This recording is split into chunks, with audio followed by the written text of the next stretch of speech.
Good day, everyone! My name is Gino Steve. And I'm Jen Luna. So today we will be doing the capacitor reading. Let's go!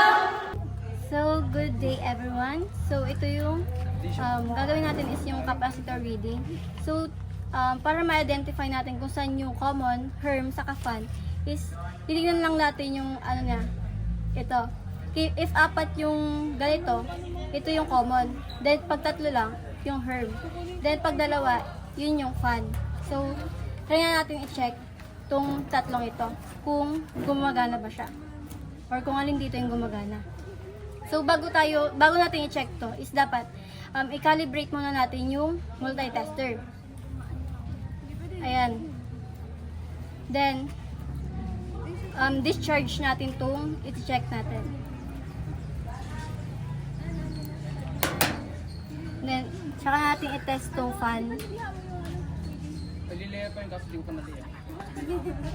So, yun. Nasa bahay. Leaky siya. Then, next naman, i-ano natin yung sa herm. Check ko lang kung meron. Discharge natin muna tong capacitor. Kasi tuloy niya kami dyan. Calibrate natin ulit. Then, saka natin i-check.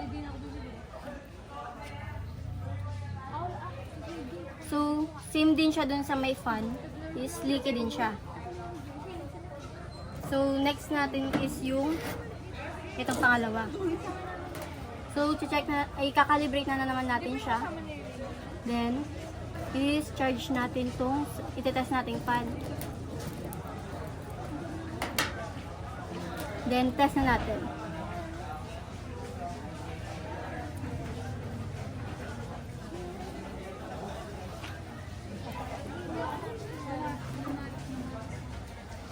As you can see, hindi siya pumalo.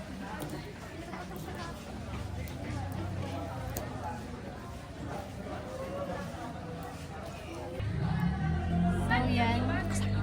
Calibrate muna natin, then discharge. Then, check natin if good ba siya. So, yun, nakita natin gumalaw siya. Means, good siya. Gumalaw, tas bumalik. Then, calibrate ulit natin. Then, discharge natin yung sa herm.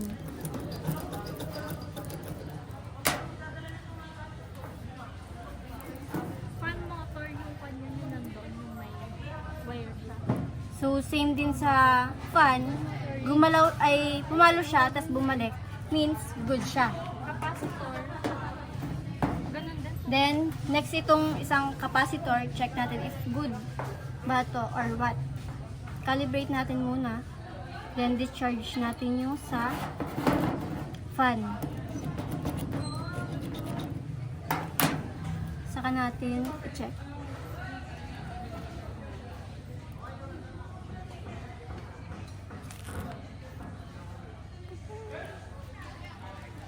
So, yan, hindi siya gumalaw, means open siya.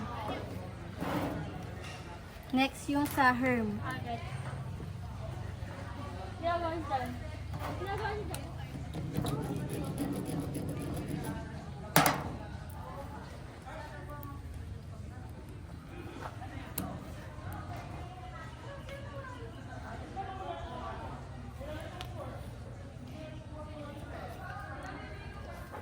So, makikita natin pumalo siya, pero nag-stay siya, means leaky siya.